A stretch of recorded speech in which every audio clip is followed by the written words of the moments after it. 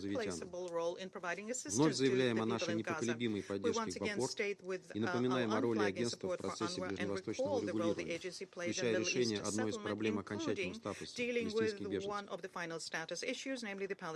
На этом фоне мы слышим от израильских властей заявление о наличии у них некого плана, предусматривающего взятие Западным Иерусалимом под свой полный контроль в поставках и распределении гуманитарной помощи. Подробностей на этот счет немного, но есть все основания полагать, что этот план, в случае его реализации, не только существенно ограничит операционные возможности международных структур в секторе Газа, но и подорвет функционирование созданного в соответствии с решением Совета Безопасности ООН механизма 2720. Ясно и то, что заменой масштабных ООНовских гуманитарных усилий подобный план быть не может.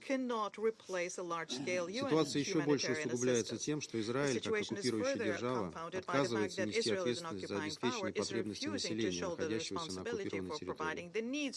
Мы все видим, что такие понятия, как забота о населении или защита гражданских лиц, не значатся среди принципов и методов проведения ЦАХА военных операций, осуществляемых задействованием тяжелой техники и авиации как в секторе Газа, так и на западном берегу реки Иордан, положение на котором членам Совета Безопасности ООН еще предстоит обсудить в эту пятницу. Гуманитарные структуры ООН доказали, что способны, особенно в условиях прекращения огня, вести результативную работу в анклаве и спасать жизни людей. Их нужно всемерно поддерживать, защищая гуманитарщиков от репрессивных действий со стороны Западного Иерусалима, которые носят исключительно политический характер. Страдания людей не должны использоваться в качестве инструмента ведения войны, шантажа и рычага давления как на Хамас, так и на все международное сообщество. А именно это сейчас и происходит. Госпожа председатель, мы решительно осуждаем введенные Израилем меры и считаем, что их применение представляет собой ключевое препятствие на пути к облегчению страданий 2 миллионов газовитян. Призываем израильские власти к немедленному прекращению огня, а также к отмене рестрикций на проведение гуманитарных операций на всей оккупированной палестинской территории, включая сектор Газа и западный берег реки Иордан. Вновь подтверждаем нашу последовательную и неизменную линию на императив безусловного и постоянного прекращения огня, освобождения всех заложников и удерживаемых лиц, налаживания беспрепятственного гуманитарного доступа на оккупированную палестинскую территорию, а также на возврат к мирному процессу на основе формулы двух государств для двух народов.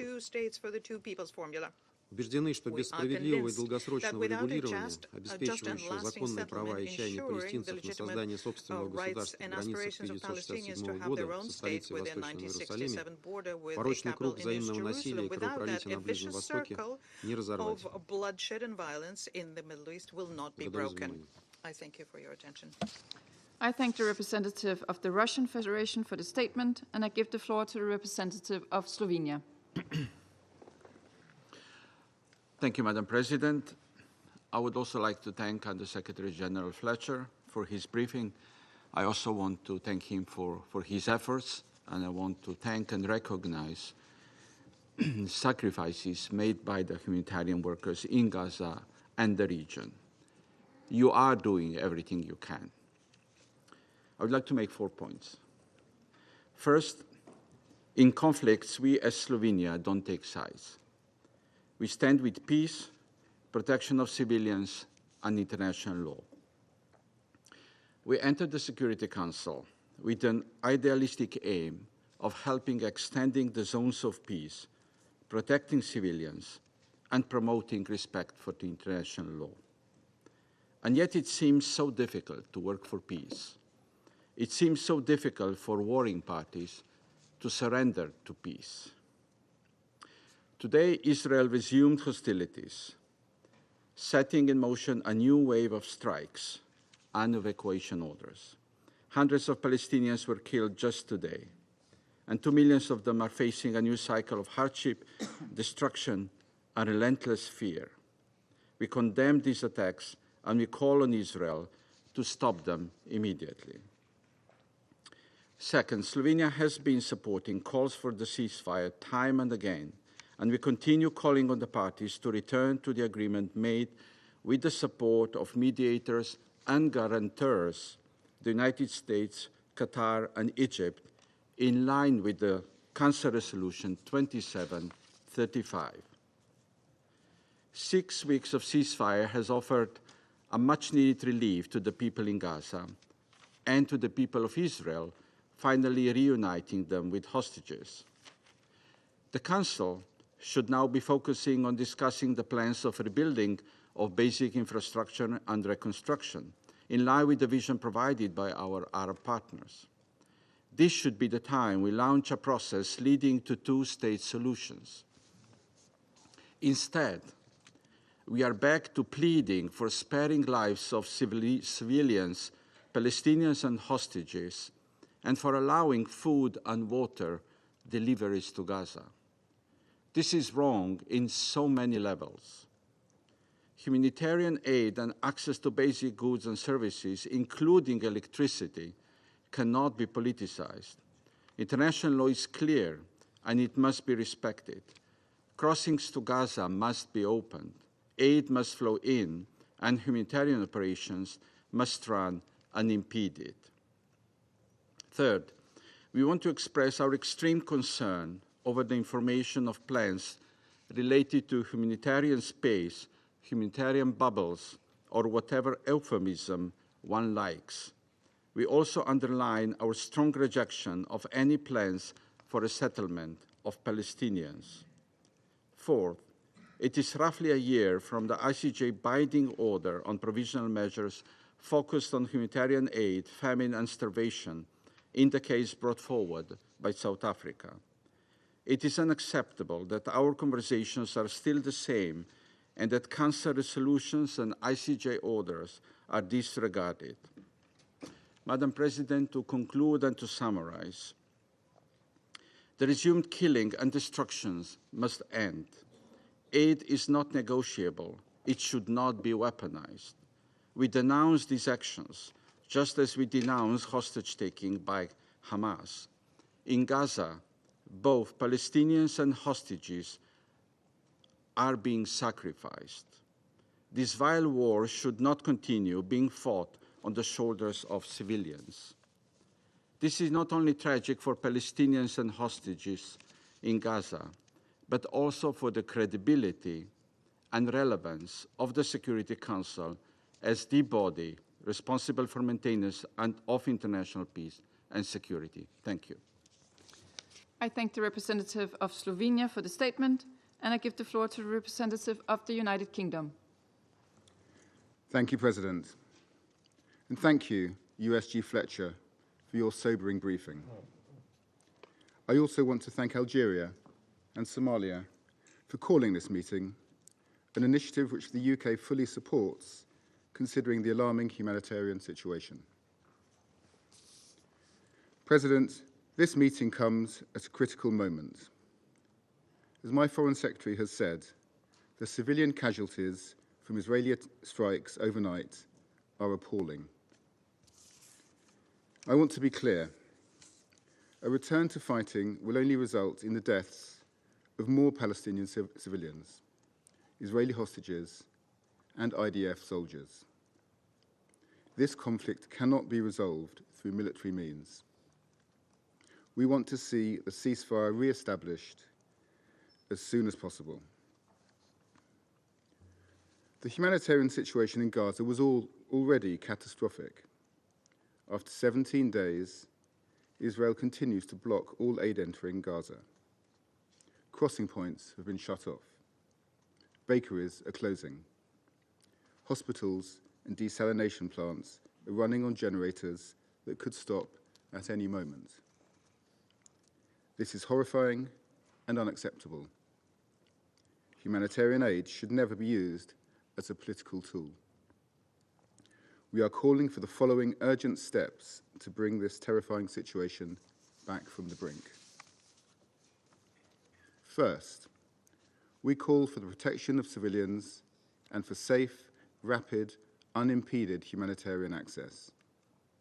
We call on Israel to fulfill its international obligations and allow for a rapid and unhindered resurgence in the flow of aid.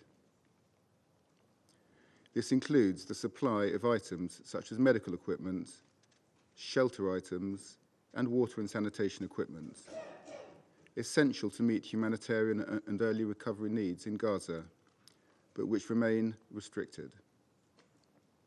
Failure to deliver this not only risks undoing the vital humanitarian progress made during Phase 1 of the ceasefire agreement, it also risks violating international humanitarian law. Second, we urge all parties to return urgently to dialogue and to implement the ceasefire agreement in full, including scaling up aid and releasing the 59 hostages who've been cruelly held by Hamas for over 500 days and have endured unimaginable suffering. For Israel to be secure, these terrorists can have no role in Gaza's future. But cutting off aid and resuming the fighting is not a means to this end. Finally, we reiterate that civilians of Gaza who've suffered so much must be allowed to return to their homes and rebuild their lives. Colleagues, we urge all parties to return to the ceasefire deal and get back to the path of peace. A negotiated two-state solution is the best way to ensure long-term security for both Israelis and Palestinians. I thank you. I thank the representative of the United Kingdom for the statement, and I give the floor to the representative of Greece. Thank you, Madam President, for responding to this urgent meeting request, and to USG Tom Fletcher for his sobering briefing. Colleagues, Middle East currently stands at a turning point, and the long-awaited ceasefire and hostage release agreement in Gaza was a great example of what could be achieved through political will. We are seriously alarmed by the resumption of hostilities in Gaza and the new huge death toll, and we call on all parties to show restraint and resume the ceasefire talks. Following the profound shock of October 7, 2023, Greece maintained a principled stance. We express our condemnation of Hamas terrorist attack and the ongoing detention and cruel treatment of the hostages, and we reiterated our demand for the immediate and unconditional release. The people of Gaza have endured a second winter under extremely difficult circumstances. Tom Fletcher today and other briefers who have preceded him in this council have tried to describe living conditions almost beyond our comprehension. We echo the calls for humanitarian aid to flow back to Gaza immediately and the crossings to open as soon as possible. Reports by OCHA and the World Food Programme of the inability to transport food supplies into Gaza due to the closure of all border crossing points is of utmost concern. The suffering of the civilian population must come to an end. We call on Israel to allow and facilitate the safe, unconditional, massive, and unhindered delivery of humanitarian aid at scale and restore access to electricity and water, as well as to ensure the protection of civilians and other protected persons, including humanitarian workers, in line with international humanitarian law. Millions are in urgent need of primary health services, education, and shelter, as Gaza territory has been reduced to rubble. Thousands of children were left dead, injured, separated from their families, and internally displaced. Hence, the unhindered and continuous flow of aid into all parts of Gaza should remain a priority. UNRWA's role remains pivotal and indispensable. We support all efforts to ensure that humanitarian aid reaches Gaza and have consistently supported the Cypriot-Amalthea Maritime Corridor and other initiatives in this regard. Within the EU, we took an initiative so that EU member states can assume the treatment of injured and sick children from Gaza.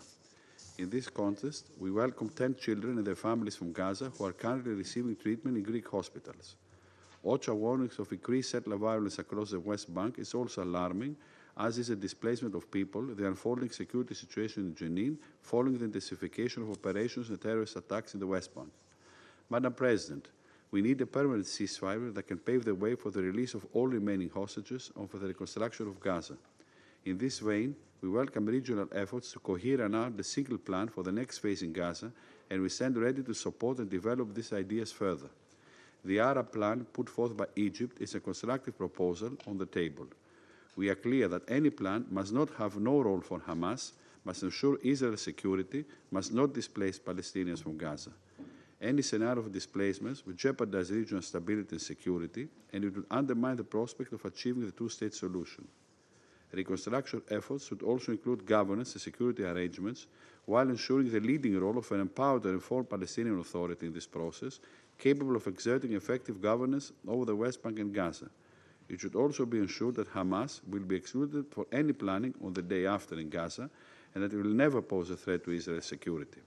For this to happen, though, the Palestinian Authority needs to be supported financially and institutionally, and Greece remains committed to providing assistance in this direction. Madam President, the political process must remain as a core objective of our collective efforts. We support the creation of a sovereign Palestinian state on the basis of the two-state solution, according to the relevant Security Council resolutions. I thank you. I thank the representative of Greece for the statement, and I give the floor now to the representative of Pakistan. I thank you, Madam President. First of all, I'd like to extend a warm welcome to our new colleague from France. And we thank Under-Secretary General Tom Fletcher for his very sobering briefing on the humanitarian situation in Gaza and the occupied Palestinian territories. Madam President, we are at another tragic milestone in the war in Gaza and the occupied Palestinian territories. This war and the manner in which the Security Council and the international community respond to the atrocities and actions that have been taken will have a lasting impact on the nature of the world order which we and succeeding generations inherit. 50,000 plus people have been killed in Gaza, 150,000 injured, and 2/3 of them have been women and children. Attacks on hospitals, schools, mosques, civilian centers. Every principle, every article of international law and international humanitarian law have been blatantly violated with impunity. defying the resolutions of the General Assembly, of the Security Council, of the International Court of Justice. Unless the international community responds with justice to what has happened and is happening in the occupied Palestinian territories, our world order is likely to regress into the barbarism from which the Charter of the United Nations was supposed to rescue us. Madam President, the agreement of 15th January for a ceasefire, for a three-phase ceasefire, offered a sliver of hope for the Palestinian people, for the Israeli people, and for the world community. Phase one of that agreement was implemented, and serious consideration was continuing for the negotiation, elaboration, and implementation of phase 2 and 3 of the agreement as outlined in Resolution 2735 of the Security Council. The Arab and OIC Reconstruction and Peace Plan was under consideration in capitals. It offered a road to peace. But obviously, this glimmer of hope and hope for peace was not to the liking of the extremist leaders who rule Israel today. They see their survival in the continuation of the war. But is this in the interest of the hostages? Is this in the interest of the Israeli people? Is this in the interest of the Palestinians? And is this in the interest of world order? I think the answer is obvious. The first tactic to erode the ceasefire agreement was the imposition of the humanitarian blockade, an attempt to extort concessions beyond the ceasefire agreement of 15th of January.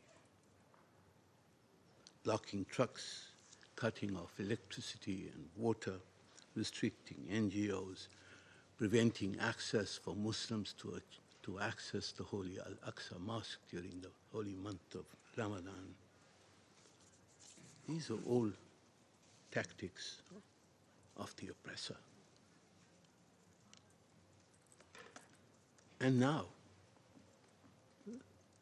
they have escalated to blatantly violate the ceasefire and resume attacks against the helpless Palestinians in Gaza who were just returning to rebuild their homes.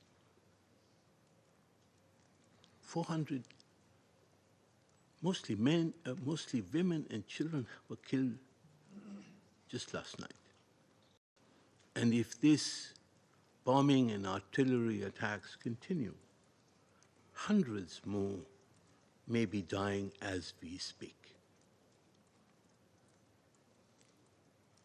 The Security Council's response must be clear, must be quick, and must be just. Firstly, we must demand a halt to the Israeli attacks in Gaza and the implementation of Resolution 2735. I would like to add that even if there are military targets in civilian facilities, under the Fourth Geneva Convention, there is a prohibition to attacking such targets, even if there are military targets within those civilian facilities. It is a clear injunction of international humanitarian law and cannot be offered as an excuse for the killing of civilians, innocent men, women, and children. Secondly,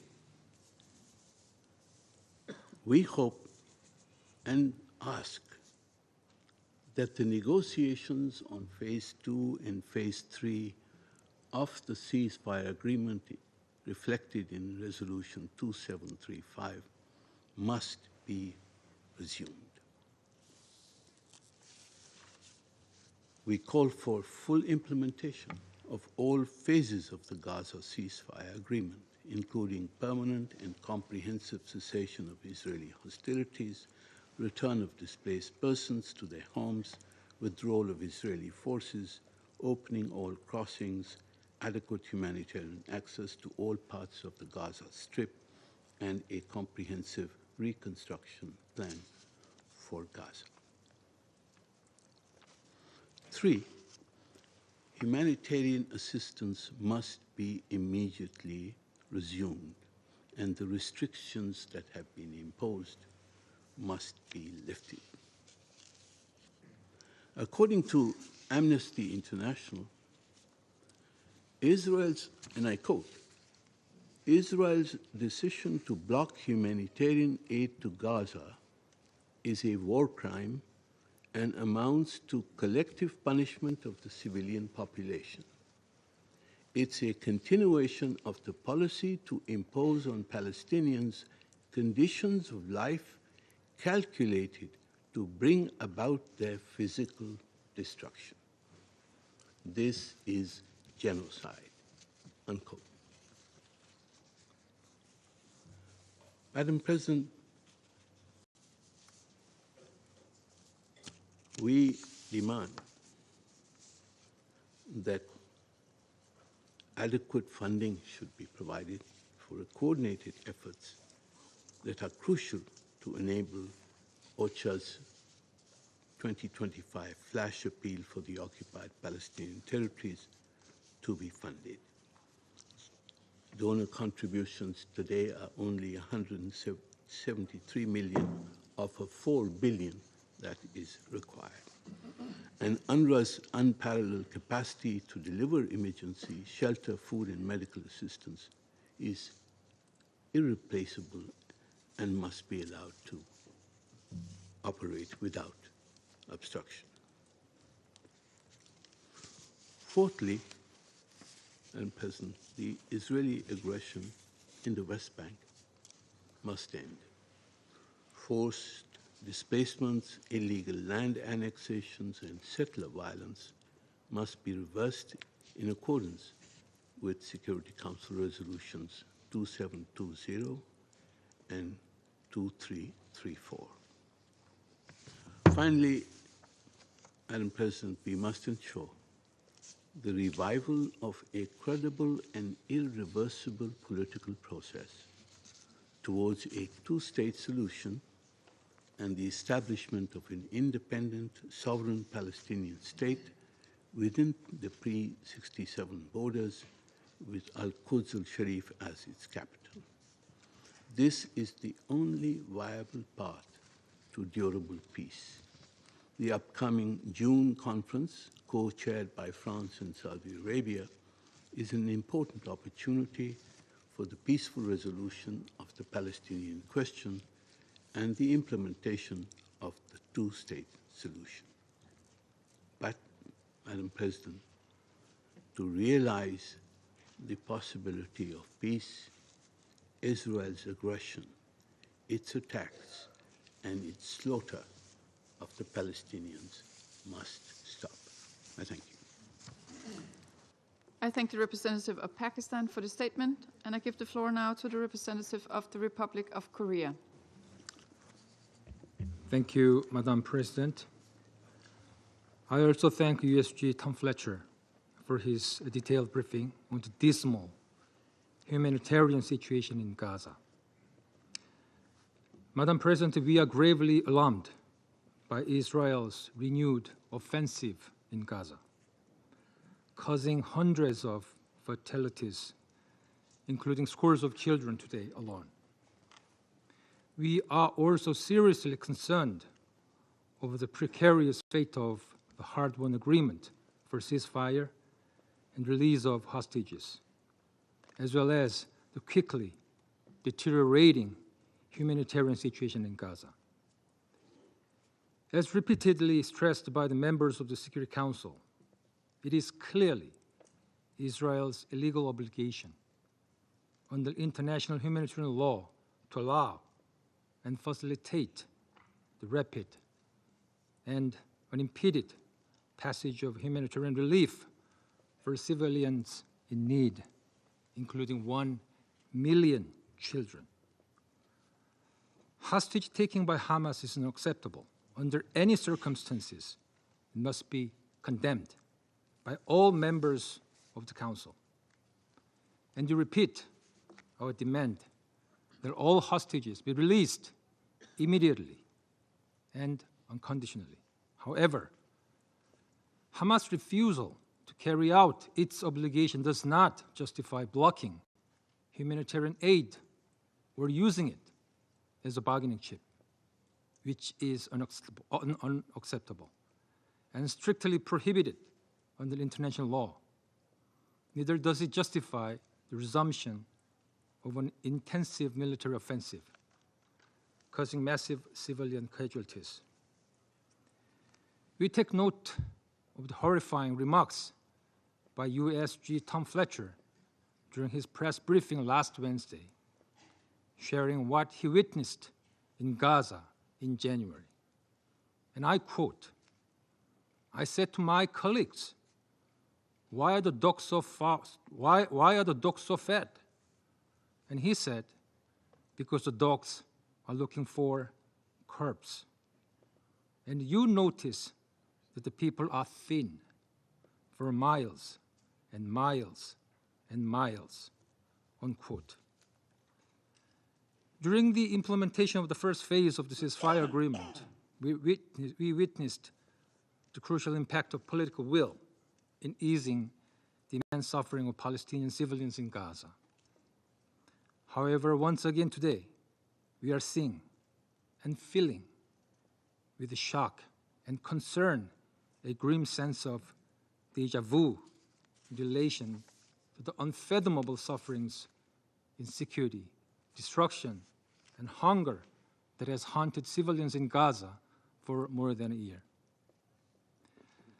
Madam President, the horrendous terrorist attacks by Hamas on October 7th and Israel's massive military operations resulting in extreme anguish highlight once again the imperative to move toward a just and long-lasting solution to the conflicts between Israel and Palestine. A sober approach based on the acknowledgement of the legitimate rights and concern of both Israelis and Palestinians is the only option for durable peace and stability in the region. We call on Israel to immediately cease the offensive and all parties return to the negotiating table. We hope the mediating countries, including the US, Qatar, and Egypt, exert utmost effort to secure the ceasefire and the release of hostages.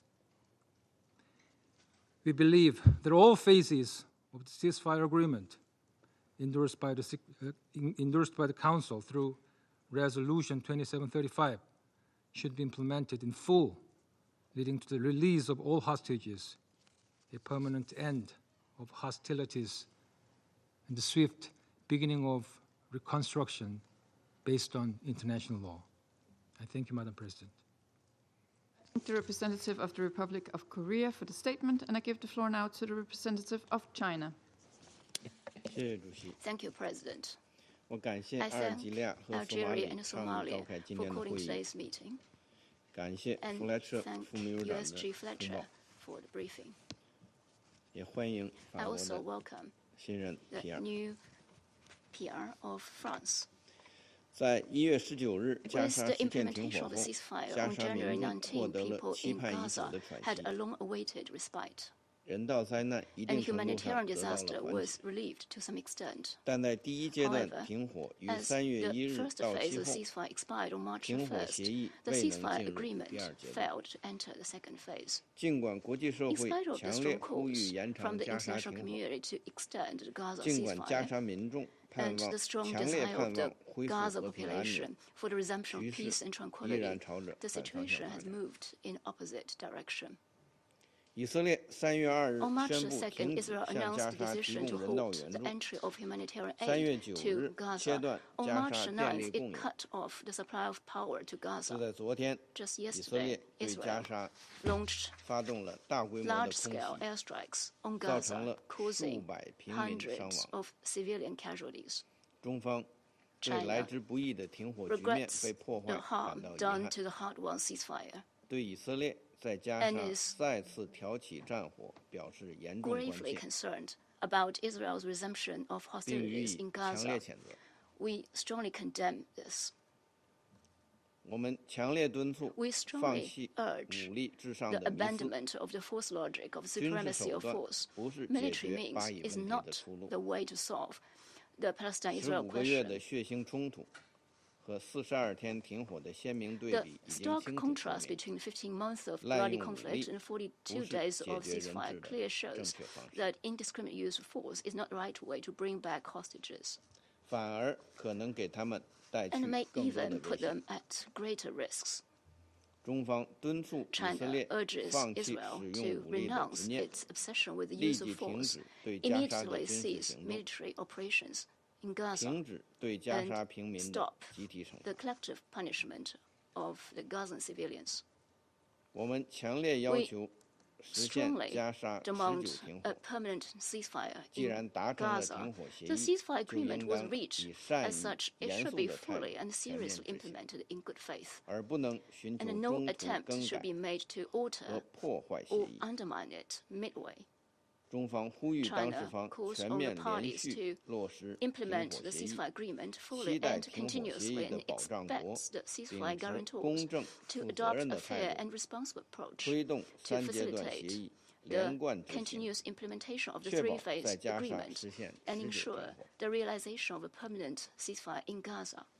We strongly oppose the weaponization and politicization of humanitarian aid. As of today, for 70 consecutive days, no humanitarian supplies were allowed into Gaza, and the loss of power disabled the desalinization plant, worsening the water shortage crisis. The use of humanitarian aid as a bargaining chip is a violation of international law, especially international humanitarian law. China condemns such practice. We urge Israel to fulfill its obligations as occupier under international humanitarian law and immediately restore full humanitarian access to Gaza. We strongly call for the reinvigoration of the political prospects of the two-state solution. The implementation of the two-state solution is the only viable way to resolve the question of Palestine, Gaza, and the Western Bank, including East Jerusalem, are all inseparable parts of the Palestinian state. We support the Gaza Recovery and Reconstruction Plan jointly initiated by Egypt and other Arab states, and support an early launch of reconstruction underpinned by the principle of Palestinians governing Palestine, whereby the Palestinian people can rebuild their homes in their own territory. The international community should step up its efforts to advance the political process of the two-state solution and provide necessary support to this end. President, 过去一段时间，我们在中东地区目睹了一个危险的迹象。国际法治和国际秩序遭到违反和削弱，弱肉强食的丛林法则似乎正在大行其道，这令人担忧和关切。安理会作为维护国际和平与安全的首要机构，应当及时制止这种乱象。我们支持安理会为推动加沙持久停火、恢复中东地区和平、实现巴勒斯坦问题全面、公正、持久解决，采取进一步的行动。谢谢主席。Thank you, President. I thank the representative of China for the statement. I shall now make a statement in my capacity as representative of Denmark. And I would like to join to colleagues in thanking Undersecretary Fletcher for his sobering briefing and his very detailed description of the many achievements achieved during the ceasefire. At the outset, let me express Denmark's shock and sadness over the news coming from Gaza about the many civilian casualties following the Israeli airstrikes last night. Let me be clear, this violence must stop. The terms of the ceasefire must be respected. A ceasefire that can pave the way for the release of all remaining hostages and ensure much-needed humanitarian aid to the civilians of Gaza. We urge all parties to show restraint. Denmark has repeatedly underlined the need to ensure the protection of civilians in line with international humanitarian law. We reiterate this call today. Colleagues, as we've heard several times this morning, the humanitarian situation in Gaza remains catastrophic. The recent Israeli decision to block all further humanitarian assistance and to cut electricity to the enclave is rendering the situation even more desperate and threatens to reverse progress made during the first phase of the ceasefire. The consequences are already starting to emerge. The lack of supplies has meant that humanitarian partners are reducing food rations. UNICEF reports that roughly 1 million children in Gaza are now once again living without basic necessities for survival. The recent resumption of hostilities will only worsen this suffering. Denmark continues to condemn Hamas' terror attack of October 7 and calls for the immediate and unconditional release of the remaining hostages. The safety and well-being of these hostages is of great concern, and we regret that Hamas has failed to allow humanitarian access to them. Colleagues, international humanitarian law is clear. Humanitarian aid should never be used as a bargaining chip or a political tool. This applies to all parties in a conflict. As the occupying power, Israel is obliged under international law to ensure the protection of civilians and ensure the civilian population does not lack food or other basic needs, including water. Civilians of Gaza have suffered enough. The sustained supply of aid is indispensable to the survival of over 2 million Palestinians. They have the right to receive humanitarian aid. They have the right to clean water, to food, to medicine. We call on the government of Israel to abide by its obligations under international law, to ensure full, rapid, safe and unhindered provisions of humanitarian assistance to the population in Gaza, and to ensure the protection of civilians and other protected persons, including humanitarian workers, in line with international humanitarian law. The immediate threat of malnutrition in Gaza is already affecting thousands of children and pregnant and breastfeeding women. The decisions to withhold humanitarian aid and limit the production of clean drinking water are likely to have long-term consequences for the health of Gaza's population, as well as longer-term prospects for socio-economic recovery. Colleagues, the massive task of reconstructing Gaza lies before us. We need a permanent ceasefire as a first step to be able to address this challenge. We call on parties to find a way forward to the next phases of the ceasefire agreement that should hopefully lead to a permanent ceasefire. We commend the regional efforts through the Arab Recovery and Reconstruction Plan presented at the recent Cairo summit. We maintain that any plan for the future of Gaza must have no role for Hamas, must ensure Israeli security, and must not displace Palestinians from Gaza. In closing, the civilian population in Gaza have already endured too much suffering for far too long. They are looking to this Council for support. Around this table, we have a responsibility to act, to urgently work towards a two-state solution, the only viable path to lasting peace and security for Israelis and Palestinians alike. Let me reiterate Denmark's unwavering commitment to this goal. And I now resume my functions as President of the Council.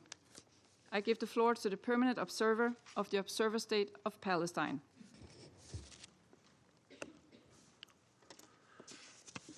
Madam President, allow me at the outset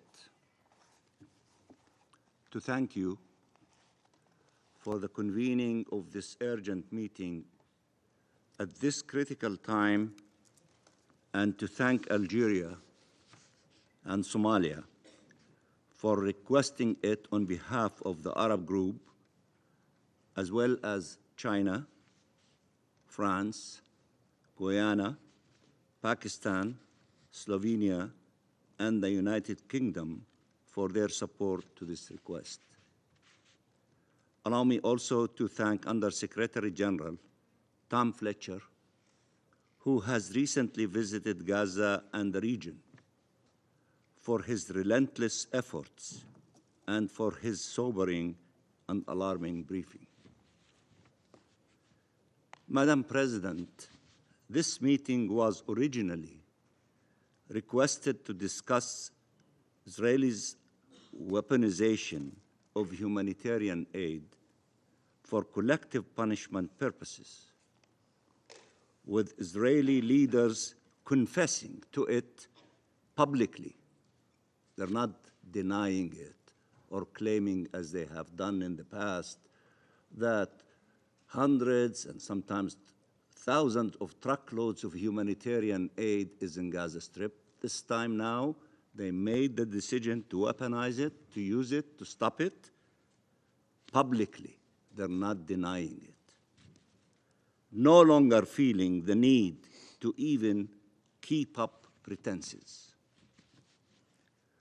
We were supposed to gather here to discuss how an entire civilian population who had survived a genocide and with still immense needs was yet again confronted with fuel and electricity being cut off, leading to the shutdown of essential water and sewage treatment facilities, worsening the already dire humanitarian conditions in Gaza, so-called evacuation orders to advance, forcible displacement, and all this coupled with the hermetic siege denying the entire civilian Palestinian population life-saving aid since the beginning of the month. Now, we gather here after a series of deadly Israeli attacks that killed last night alone hundreds of Palestinians.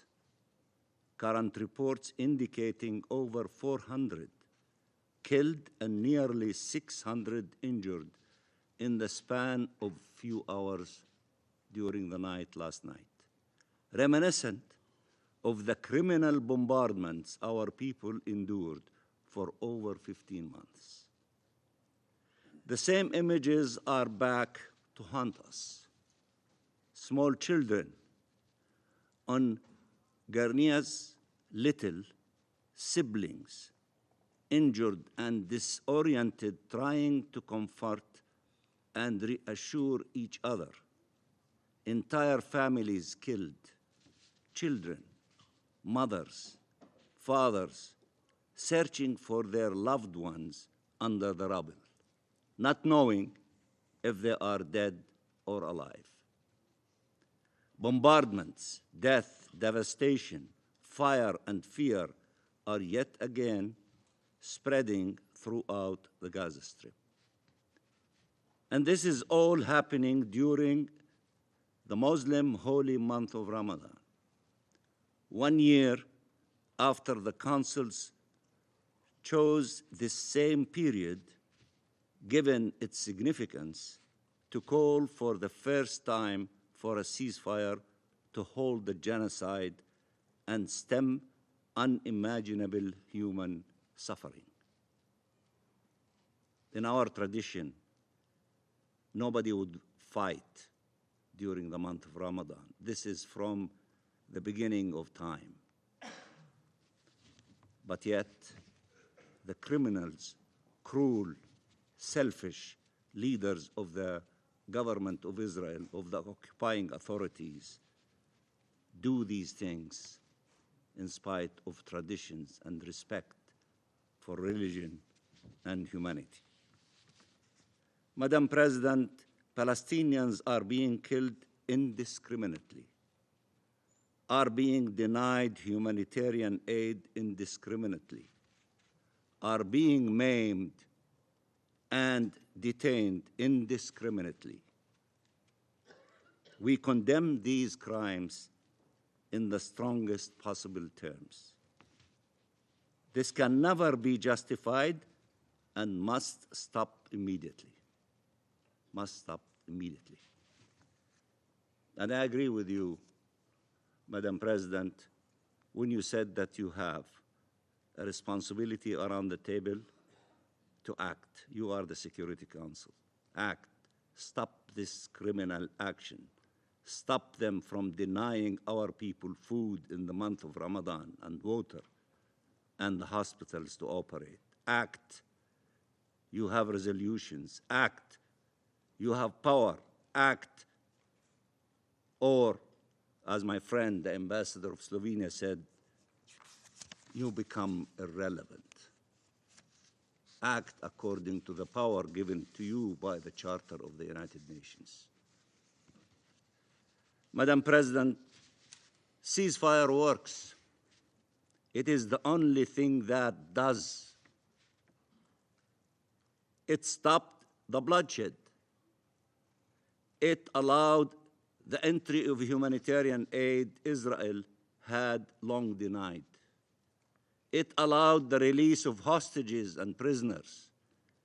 It allowed for the starving people to be given sustenance, for the sick and wounded to receive medical care, as the tenets of international humanitarian law and our very humanity oblige. Life was starting to triumph over death.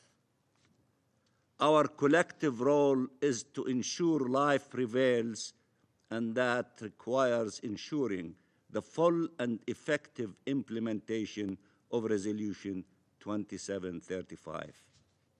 Resolution 2735 is unequivocal.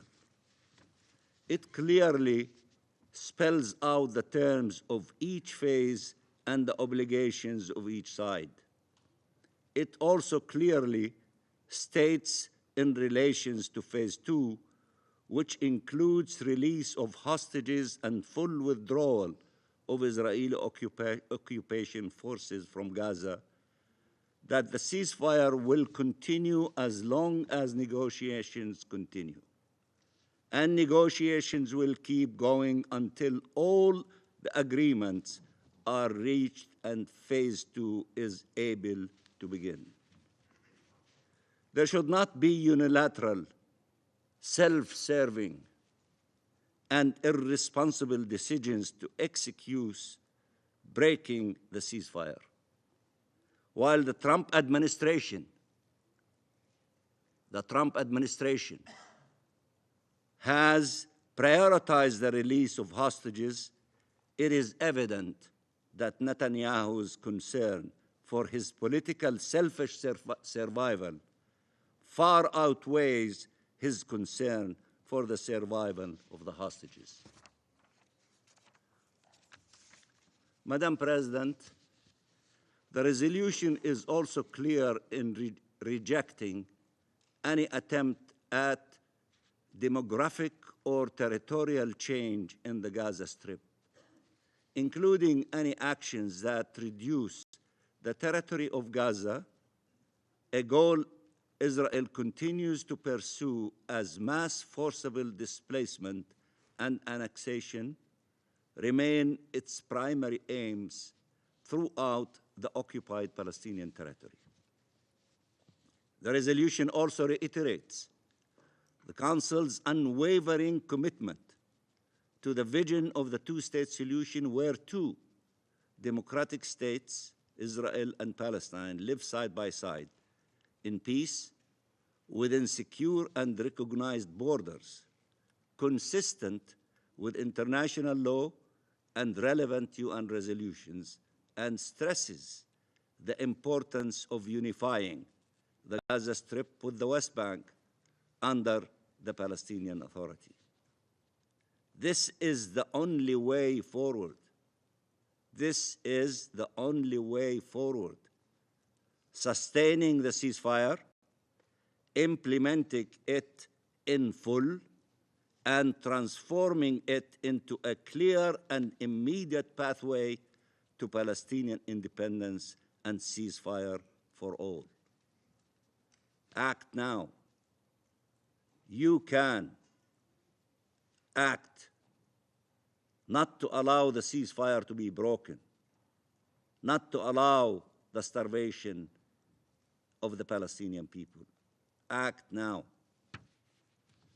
Madam President, the State of Palestine and Arab countries, with the support of many around the world, have exerted every effort to ensure that Gaza in particular and Palestine as a whole are set on a different trajectory towards life and liberty, to change the reality our people has been for too long endured, and to change forever and for the better our region, for the benefit of all states and all peoples.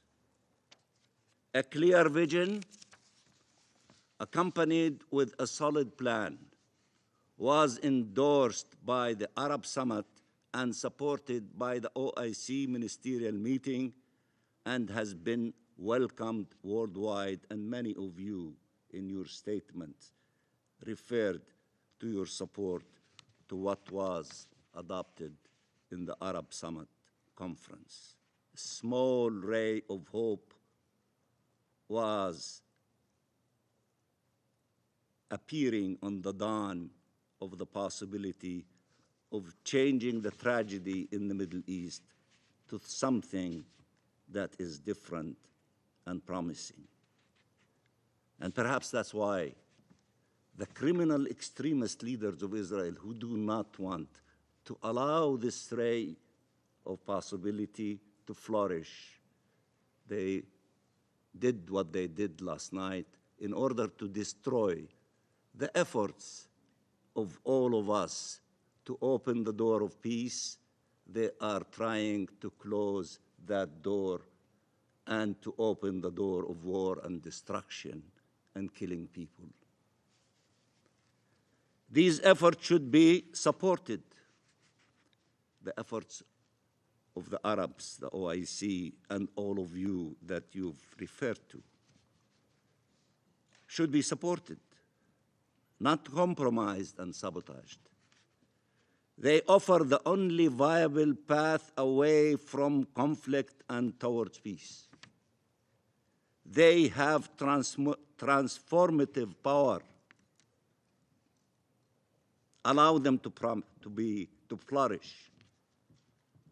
Allow them to become the new reality. Don't allow the other option of war and destruction and taking away lives, especially of children and women. Peace saves lives. War takes lives. Act.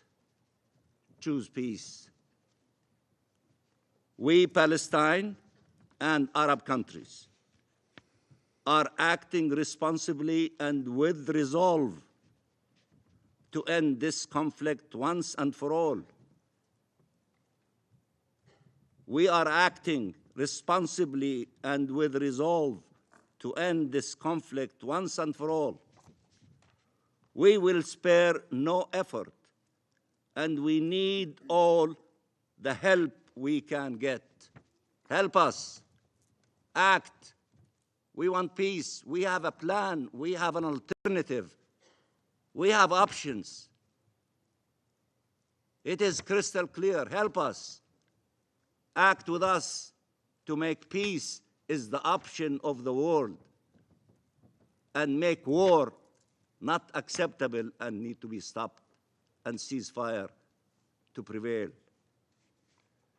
This starts with supporting the Arab plan for reconstruction, which many of you refer to, supporting the Palestinian government's assumption of its responsibilities throughout the occupied Palestinian territory, the deployment of a UN-mandated mission throughout the occupied Palestinian territory, achieving a complete, comprehensive, and permanent ceasefire, and supporting an end of the occupation, Palestinian independence, implementing the two-state solution, and achieving shared peace and security. This is a historical moment where everyone must choose where they stand and what vision they want to see prevail. The next few days are decisive and can either set us on the right path or the wrong one, with huge implications for the region and the world. Help us in these few days to have the ceasefire in place, not the continuation of war. Life must prevail. Liberty must prevail. Peace must prevail. You are the mighty Security Council. Act, help us, and I thank you very much, Madam President. And I thank the permanent observer. I thank the permanent observer of the Observer State of Palestine for the statement, and I now give the floor to the representative of Israel. Thank you, Madam President. We stand firm in our commitment to return the hostages and defeat Hamas, and it's time for the international community to take our commitment seriously. We will bring home every lost hostage. Hamas has refused to release our hostages and repeatedly rejected all the offers, both by the US and the mediating countries, even for the period of Ramadan. And thus, the return to fighting is a necessity. The IDF is attacking targets of the Hamas terrorist organization to achieve our objectives. These precise attacks include Hamas terrorist commanders, terrorist cells, launch posts, weapon stockpiles, and additional military infrastructure that are being used by these terrorist organizations to continue to plan and execute attacks against Israeli civilians and IDF soldiers. However, we are drawn into a discussion today not to alleviate suffering, not to seek truth, but to indulge the political agenda of certain members of this Council, those who wield humanitarian rhetoric and feign concern as a weapon, turning a blind eye to the primary cause of suffering in Gaza, the Hamas terrorist organization, which continues to hold 59 innocent hostages. For those truly concerned about humanitarian crises, there is one that should be paramount: the hostages still held in Hamas's brutal captivity. Men, women, children, the elderly, innocents ripped from their homes and subjected to horrors beyond comprehension. Many are already believed to be dead, while others continue to be tormented day after day. For over a year and 4 months, they have been deprived of sunlight, medical care, the comfort of their family's embrace. Their conditions are unknown, their treatment unimaginable. This is the most urgent humanitarian crisis, and yet those who claim to be the loudest voices for human rights have somehow lost their voices on this matter. So let us be clear: any discussion of humanitarian suffering that does not begin with the hostage release is not an honest discussion. For months, Israel took unprecedented steps to facilitate humanitarian aid into Gaza. Israel's war is against Hamas, not Gaza's civilians. And yet, despite our efforts, Hamas refuses every opportunity for peace. It refuses to release the hostages. Over a 6-week period between January and February alone, Israel facilitated the entry of an unprecedented amount of humanitarian aid into Gaza, over 25,000 aid trucks, averaging more than 4,200 trucks per week. These trucks carried food, medical supplies, and essential goods. This is not speculation, not political rhetoric. This is in fact documented, verifiable, and confirmed by the organizations distributing and supplying the aid.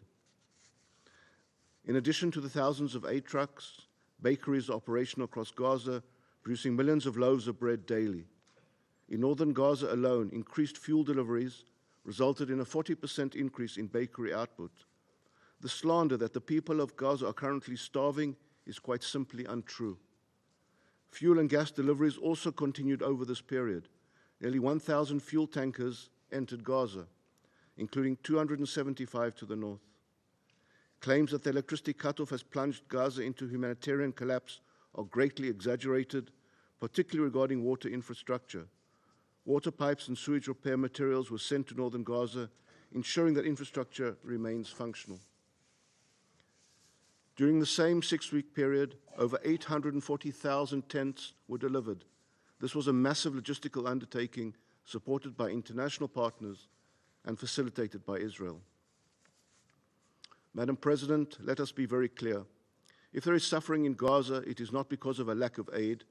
It is because Hamas has hijacked an entire civilian population for its own violent ends. Hamas diverts food, Hamas hoards fuel, Hamas transforms hospitals, schools, and UN facilities into command centers, ensuring that even in the presence of humanitarian aid, suffering persists. But somehow, in the debates of this Council, Hamas is an afterthought, a footnote, a mere inconvenience in the preferred narrative.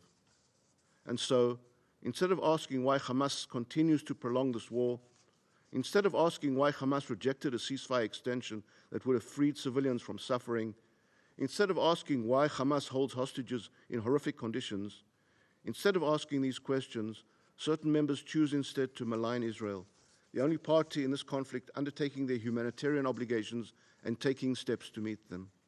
Israel will not be lectured by those who exploit human suffering for political gain. If this Council wishes to address suffering, then it must demand the immediate and unconditional release of the hostages. There can be no progress until this occurs. There can be no relenting against the evil that we face. The massive amounts of humanitarian aid which Israel coordinated and facilitated, at least those amounts not seized by Hamas, have reached every segment of Gaza's population, with one tragic exception: the hostages. While Gazan civilians benefit from food, medicine, shelter, and support, these innocent individuals languish in conditions that defy human comprehension, a stark reminder of the vast moral inequivalence between Israel and Hamas. The release of the hostages is the first, the most urgent, the most fundamental step towards ending this war. The people of Gaza deserve a future free from Hamas and the pain that they wrought. The innocent Israelis wasting away in Hamas's tunnel network must once again feel the sun on their faces and embrace their loved ones. This is the only true path to peace. I thank you, Madam President. I thank the representative of Israel for the statement. I now give the floor to His Excellency Mr. Majid Abdulaziz, Permanent Observer of the League of Arab States to the United Nations. شكرا سيدة الرئيسة. Thank you, Madam President. I'm honored to make this statement today on behalf of the League of Arab States and its member states. I would like to begin by expressing our appreciation for your excellent stewardship of the work of the Council and for positively responding to the request by the Arab Group, the League of Arab States and other member states to hold this meeting to promote international work through the Council to address Israel's resumption of its brutal military bombardment of Gaza and for the continued deterioration of the humanitarian situation in the Gaza Strip due to the continued الإنسانية في استمرار لسياسة التجويع والتعطيش المحرمة دوليا. وأن أعرب في نفس الوقت عن كل التقدير لوكيل السكرتير العام للشؤون الإنسانية توم فليتشر على إحاطته الهامة واقتراحاته البناءة. سيدة الرئيسة، سبق أن أكدت القمة العربية في إعلان البحرين في 16 مايو 2024 وعودت القمة التأكيد في بيان القاهرة الصادر عن القمة العربية غير العادية التي عقدت تحت شعار قمة فلسطين في 4 مارس 2025 على إدانة سياسات التجويع والأرض المحروقة الهادفة لإجبار الشعب الفلسطيني على الرحيل من أرضه. وشددت قمة القاهرة على إدانة القرار الصادر مؤخرا عن الحكومة الإسرائيلية بوقف إدخال المساعدات الإنسانية لقطاع غزة وغلق المعابر المستخدمة في أعمال الإغاثة. كما قررت القمة رفض استخدام إسرائيل لسلاح الحصار وتجويع المدنيين لمحاولة تحقيق أغراض سياسية. كما شددت على الأولوية القصوى لاستكمال تنفيذ اتفاق وقف إطلاق النار لمرحلتيه الثانية والثالثة. ويؤكد كل ذلك سيدتي الرئيسة على الرابطة الجوهرية بين التوصل للوقف الكامل والشامل لإطلاق النار وفقا للاتفاق الذي تم التوصل إليه بالوساطة الأمريكية المصرية القطرية، والسماح بدخول المساعدات الإنسانية بدون انقطاع وبكثافة عالية، والبدء فورا في تنفيذ المرحلة الأولى من الخطة التي اقترحتها جمهورية مصر العربية بالتنسيق الكامل مع دولة فلسطين والدول العربية، واستنادا إلى الدراسات التي أجريت من قبل البنك الدولي والصندوق الإنمائي للأمم المتحدة بشأن التعافي المبكر وإعادة إعمار قطاع غزة، واعتمدتها قمة القاهرة باعتبارها خطة عربية جامعة، واعتمدها الاجتماع الوزاري لمنظمة المؤتمر الإسلامي بعد ذلك.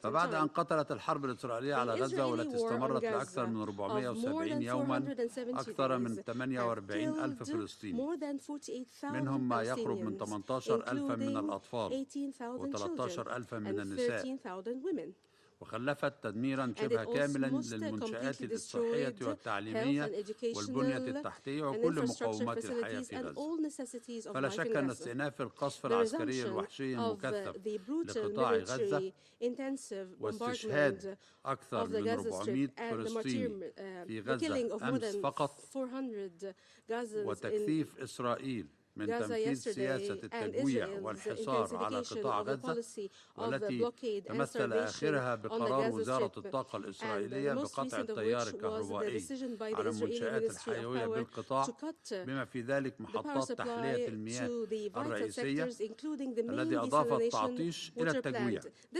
ويفاقم من معاناة أكثر من 2 مليون فلسطيني يعيشون في ظروف قاسية قاهرة. كل هذه الهجمات والإجراءات اللا إنسانية المدانة والمرفوضة لا يمكن توصيفها إلا كعقاب جماعي تنتهجه إسرائيل بحق الشعب الفلسطيني الأعزل وعلى نحو يتنافى والقيم والمبادئ الإنسانية التي تقوم عليها ومن أجلها هذه المنظمة، ويشكل تحديا للإرادة الدولية التي ساندت وقف إطلاق النار. ومع تفاقم الأزمة على هذا النحو واستئناف إسرائيل لقصفها العسكري المكثف لقطاع غزة أمس، تشدد المجموعة العربية على حتمية أن ينهض مجلس الأمن بمسؤولياته هذه المرة، وأن يجبر المجلس إسرائيل على الوفاء بالتزاماتها بموجب اتفاق وقف إطلاق النار، بما في ذلك فتح كافة المعابر أمام المساعدات الإنسانية والإيوائية والمستلزمات الطبية والوقود، وإعادة التيار الكهربائي للقطاع بالكامل، بما في ذلك محطات المياه وتلبية الاحتياجات الأساسية للسكان والتخفيف من معاناتهم. وتحذر المجموعة من تبعات إخفاق المجلس في اتخاذ هذه الإجراءات، والتي ينذر بخطر وقوع كارثة إنسانية كبرى لن تحمد عقباها. كما تؤكد المجموعة والجامعة العربية على أن استمرار هذه الأزمة ومنع أو عرقلة وصول هذه المساعدات يمثل انتهاكا جسيما لالتزامات إسرائيل القوة القائمة بالاحتلال بموجب القانون الدولي والقرارات الأممية وقواعد حقوق الإنسان واتفاقية جنيف الرابعة للعام 1949، لا سيما الرأي الاستشاري الصادر عن محكمة العدل الدولية في يوليو 2024 والإجراءات المؤقتة الصادرة عن محكمة العدل الدولية وما صدر من الجمعية العامة ومجلس الأمن من قرارات بناء عليها. كما تؤكد المجموعة والجامعة العربية على ضرورة تفعيل مجلس الأمن لآليات الرقابة الدولية لضمان وصول المساعدات بشكل آمن ومستدام إلى جميع الفلسطينيين المحتاجين، وعلى ضرورة تعزيز الجهود الدولية لضمان حماية المدنيين الفلسطينيين وتلبية احتياجاتهم الأساسية بشكل فوري وفاعل. وتؤكد في هذا الإطار على مركزية الدور الإنساني الذي تطلع به وكالة الأونروا في غزة والذي لا يمكن استبداله بأي جهة أخرى، وتشدد على أهمية ضمان استمرارها في تأدية خدماتها الحيوية للاجئين الفلسطينيين وفق تكليفها الأممي. السيدة الرئيسة، تشيد المجموعة العربية بالجهود المضنية التي قادتها مصر وقطر والولايات المتحدة في التوصل إلى اتفاق وقف إطلاق النار في غزة، بما في ذلك إطلاق سراح الرهائن والمحتجزين. وتؤكد على ضرورة ممارسة مجلس الأمن أقصى الضغط على إسرائيل لوقف عدوانها العسكري الذي استأنفته بالأمس والاستكمال تنفيذ اتفاق وقف إطلاق النار بما يشمل مرحلته الثانية والثالثة وجميع بنوده الأخرى، وبما يؤدي إلى التوصل إلى الوقف الدائم للعدوان على غزة وانسحاب إسرائيل كليا من القطاع وتيسير عودة أهالي غزة إلى مناطق سكنهم بما في ذلك شمال القطاع، تماشيا مع قرارات مجلس الأمن وأبرزها القرار 2735. وتؤكد المجموعة والجامعة على أهمية البناء على هذه الجهود من أجل الشروع في تنفيذ الخطة العربية للتعافي المبكر وإعادة إعمار غزة، كما نثني على جهود مصر ودولة فلسطين في التحضير لعقد مؤتمر دولي حول إعادة الإعمار بالتعاون مع الأمم المتحدة والذي ستستضيفه القاهرة في المستقبل القريب. ونحث الشركاء في المجتمع الدولي والمؤسسات المالية الدولية على توفير كل الدعم السياسي والمالي لضمان تنفيذ هذه الخطة الطموحة وبالأيادي الفلسطينية بغية إعادة تأهيل القطاع وإعماره بالسرعة المنشودة. كما نشدد معا على أهمية تزامن تنفيذ هذه الخطة مع إطلاق جهد دولي فاعل يهدف إلى تحقيق السلام الدائم بما يحفظ الحقوق الكاملة للشعب الفلسطيني ويحقق تطلعاته المشروعة لإقامة دولته المستقلة وانضمامها كعضو كامل بالأمم المتحدة، بما في ذلك السعي الدولي لإنجاح المؤتمر الدولي الذي سيعقد بالأمم المتحدة في يونيو 2025 تحت الرئاسة السعودية الفرنسية ضمن جهود مبادرة حل الدولتين التي تلقى دعما دوليا متزايدا كل يوم. ختاما، السيدة الرئيسة، تجدد المجموعة العربية وجامعة الدول العربية التأكيد على تضامنها الكامل مع الشعب الفلسطيني وعلى دعمها القوي لصموده التاريخي على أرضه وتمسكه بها ورفضه التهجير منها. وتؤكد على أن استمرار العمليات العسكرية والحصار والتجويع والتعطيش والإجراءات القمعية التي تقترفها إسرائيل لن يؤدي إلا إلى مزيد من التدهور في الأوضاع الإنسانية والأمنية مما يهدد أمن المنطقة بأسرها. ونجدد تأكيدنا على أن الحل الوحيد لهذا الصراع يكمن في إنهاء الاحتلال الإسرائيلي وضمان حق الشعب الفلسطيني في تقرير المصير وإقامته لدولته المستقلة ذات السيادة وعاصمتها القدس الشرقية على أساس حل الدولتين ومبادرة السلام العربية وانضمام دولة فلسطين كعضو كامل العضوية في الأمم المتحدة. شكرا سيدتي الرئيسة. I thank His Excellency Mr. Abdul Aziz for the statement. The representative of the United States has asked for the floor to make a further statement. I give them the floor. Thank you, Madam President. I couldn't help but notice that some of the behavior during this meeting, including departing from the chamber and leaving a seat vacant while the representative of Israel was speaking under Rule 37, is inconsistent with the decorum that we expect in this chamber, and I just wanted to register that. I thank you. And I thank the United States, the representative of the United States, for the statement. There are no more names inscribed on the list of speakers. The meeting is adjourned.